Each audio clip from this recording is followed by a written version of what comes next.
It's election day. Work is kind of slow right now, so I'm going to do a passion shoot for a nonprofit. Real simple, lean and mean package. We're getting some pickup shots today for an overall video for the nonprofit. Filming a few different days, but this is the second day of filming. So we've got FX9 package, tripod, then we've got a 100-watt tube light from June, and then a 300-watt tube light from June. Definitely love how compact these are. So yeah, we can just do a 2-point lighting setup, and I don't have to worry about too much gear. So let's do this thing. Times are definitely changing, and I feel like you see the change first, or at least really fast, living here in the Bay Area, because it's just such a fast-moving place. It's kind of on the edge of change. One of those changes, for example, is those big buildings. There's a lot of them, which used to house a lot of employees, but now many of them are all empty. And there's a lot of retail spaces that are closing too, because people don't shop in person as much anymore. And you know, a lot of things are gone online. Similarly, I'm seeing changes in the film industry too, and I'm still pretty new to this, but I'm noticing a lot of freelancers struggling. I don't know many freelancers that are as busy as they want to be, and I know a lot of freelancers, and I meet with a lot of them regularly. So I'm thinking about that. Honestly, today that's a big thing on my mind. It's like, what changes do I need to make? Because it's a slow time for me, but how do you get busier as a freelance DP? Like, you can grab more coffee with people, you can hope there's more gigs and people pull you in on those more gigs, but at the end of the day, you're not the one creating more gigs, so you're kind of limited in that way. So now I'm starting to think, how can I be the person who creates more work? Who creates more work for myself, creates more work for more people. I have a small family, and I can't just hope things will get better. So, man, I'm really starting to think through, what can I do? Do I present myself as a production company who is able to bring crew together? Honestly, I think that's the route that I'm starting to lean towards, because I notice my friends who are doing that are doing a lot better financially than my friends who are just being a specific freelancer. Not that it's all about finances, but I do have to think about that because I have a small family. So these are some thoughts I'm thinking about today as I grab coffee before this shoot. Anyways, enough thinking. I wrote down some ideas. I got some ideas for a new website I want to try launching. And I got some ideas for new ways to go after business. So I'm going to start working on those. I'll keep you guys updated. So the nonprofit we're filming for today got moved to this shared space with the Salvation Army for now, because they got moved out of their current building. So this is the environment we're working with. They're doing good things here. How can we tell this story? A few months back, we did our first day of filming for this nonprofit. It went well, but there wasn't enough content to fully tell the story. So this is a next piece that we need. We filmed at their old location on one of their last days before they had to move. So it's a story of a nonprofit that's pushing through trials and trying to keep going. And they're doing good things, but they're working through some challenges. So it's kind of the perfect time for a video.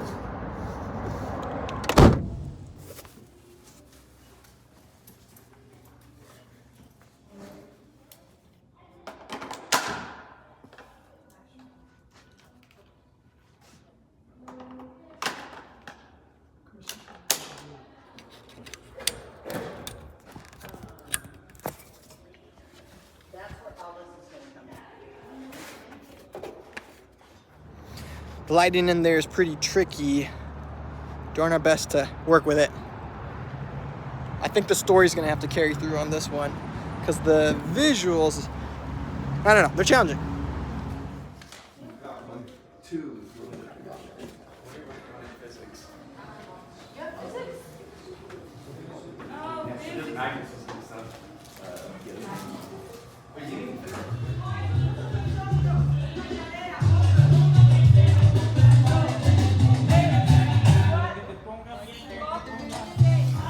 changed out the shoulder pad on this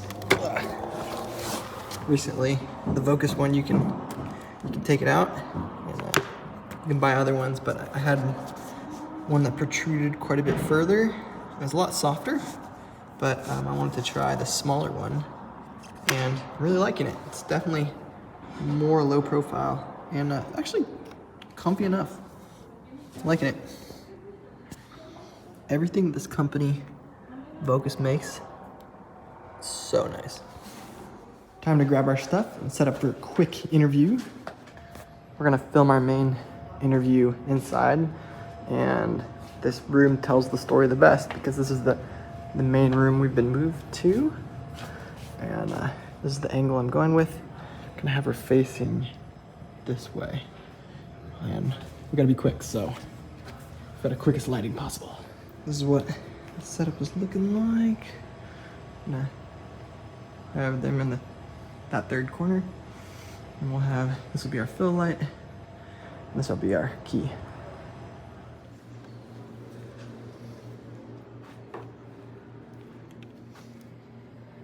Let's see. Quite a bit going on, yes. What's some of the things that have happened? Well, as of September 30th, we were displaced from our location in North Fair Oaks, and we moved about 2 miles away. There are parts about this frame that I do like and parts that I don't like. I think the things that I don't like wouldn't be there if I had a little bit more time to set up. This was rushed. I had about less than 10 minutes to set this up and stage the room. And of all the places in the building, this one seemed to most accurately tell their story. So I went with it. I arranged the chairs a little bit behind her. I don't like where the TV's positioned right behind her head. I didn't notice that when I was standing in frame because I was blocking it. But then when she got in frame, looks like an extension of her head. So I would have liked to spend a little bit more time staging it. And then also, it would have been nice to kill the lights and completely control the lighting, but I didn't have enough lighting to do that. So it definitely is a lot warmer color for an interview. Not my favorite look in the world, but it is accurate to where this nonprofit is at and where these kids are meeting. So there is value in that. Got some really good sound bites that I'm happy about that are really going to help tell the story. This is my second interview with her. I think I'm going to get a few more so that way I don't have to stick on one interview for too long. I wouldn't want to use too many shots from that, but I really like the sound bites that I got. I think it's really going to help the story. So there we go. I think we made some progress on this. We're probably going to have to do another 1 or 2 more shoot days to get this story going. Probably going to come back in a week or two to continue that. It's nice working with good people. I want to do this more often. I'd like to, if possible, make a video for a nonprofit for free once a month or once every 2 months. I just feel like I would get more practice in that way. And it's a great way to meet new people, you know, just doing something nice for the community. You meet new people, make new connections. It'll probably eventually lead to new work, which is really cool. But like, while you're doing it, like, you're helping out nonprofits who could really use that video, and probably the good ones can't usually afford it. I don't know. What do you think? This is me following your guys' advice to build muscle in specific areas where I need to be strong for my work, to help with lower back pain, to help with heavier rigs. So I'm focusing on muscles that would help me in my work. So lower back, abs, arms, shoulders, and also cardio too, because that just feels really nice. So I'm hitting the gym 2 to 3 days a week now, and on the in-between days, I'm doing Pilates and sometimes jogging. So working out usually like 4 to 5 days a week. But yeah, following your guys' advice. I don't want to get injured. I want a strong body. I want to be healthy for a long time. Not planning to keep filming myself in the gym though, because this felt so awkward, but just wanted some proof.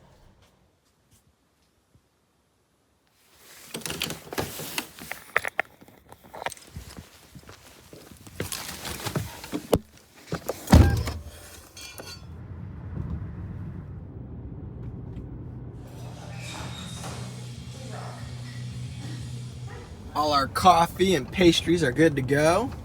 Today, we are PAing. PAing for some guys that I really like, I'm good friends with. And so their first task is to go grab some coffee. And honestly, that is so chill. I didn't have too much going on today anyways. And I love hanging out with these guys. They're really good guys. So why not? Let's learn some things. Let's be helpful. Let's have fun. This is the location we're working out of today. As you see a bus going by, this is our subject. We're focusing on buses. And Andy's already got a light up through that window there. Let's go, Andy. This is Alex Cruz Viguera. He hired me for a gig a few weeks before. I really like him. He's a good dude and a great DP. This is Zach Milley. He's also a talented camera operator and sound mixer. He always has a great attitude, fun guy to work with. And of course, the wonderful Andy Haney is the gaffer on this shoot. And Hazim Muftik is his grip, also very talented guy. So here they wanted to set up a hero shot for our main character. And the team really took the time to set this up and really shape that light around her so that she just looked magical. She just looked beautiful. After that, it was time for us to do an interview. And it was Andy's idea to do an interview inside of a bus. But that turned out to be quite tricky to do because a bus is very tight and you got to get pretty creative with how you're bouncing the light around. So Andy first started off by setting up this pretty creative bounce situation where you have a 1200D bouncing right off there and a 600C bouncing right off of there. That worked pretty well, but it kind of blinded the interviewer, so they decided to rework. And the rework they came up with was moving the 1200D so it bounced a little bit further down so that way the interviewer wouldn't be blinded. Hazim had to get creative with this little clamp here, and he made it work.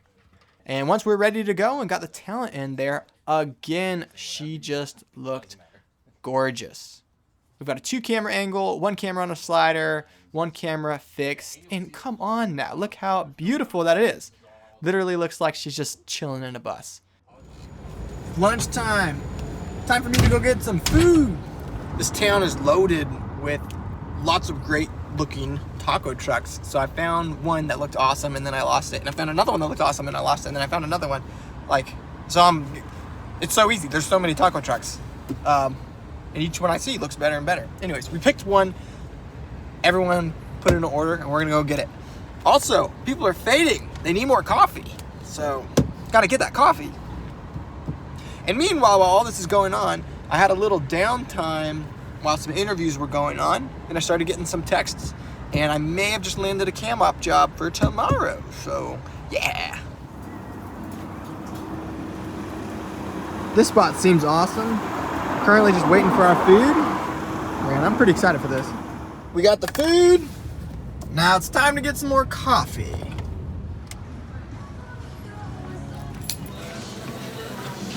Let's get these back to these hungry, tired boys. And now we're off to our second location. It's a house listed on Peer Space that we rented for the day to shoot 2 interviews. We want each of them to have a unique, particular look. And so the crew really took the time they needed to set this up. I was kind of a grip swing the whole day, so I would do little things to be helpful and move things where Andy told me to move them and things like that. And when the interviews happened, I operated the B camera on a slider. But what really impressed me is how thoughtful and how intentional and how much time these guys took to make this interview just look amazing. Like, look at these images. Aren't those gorgeous? After that interview wrapped, Zach jumped on the gimbal and got our talent to give him a bunch of different variations so he could get some B-roll of her at this scene. And we chilled for a moment. Then we set up for another look. Nice and cozy. Some warm light coming in through the windows. A nice bright key light. There's a hair light that gets set up in a little bit here. This took us probably like an hour or two to set up. So it took a hot minute to switch, even though we were in the same room. Those pink pillows are. But overall, I think it was worth it. This is what our wide angle looked like. And this is what our tight angle looked like. And for this one, I operated the B cam on the slider.